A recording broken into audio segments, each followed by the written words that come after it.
you now have people trying to change the state's laws to move further and further away from the objective morals from which they were conceived.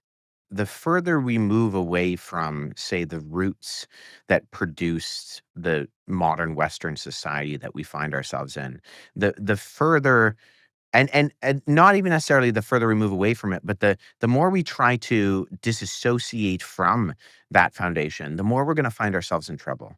Because it's the equivalent of wanting the fruit while cutting the roots.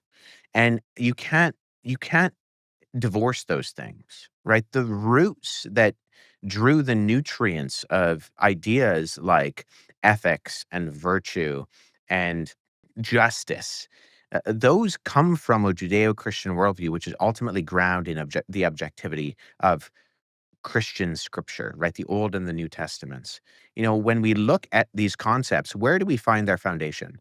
We find their foundation in the fact that the majority of Western society was built on these principles that come from a Christian heritage. And we've seen examples where we've tried to disassociate from those things following the Enlightenment in the 17th century, where we see things like the communist era and the USSR, where there was a test case in trying to eliminate religiosity in general. And what did that end in?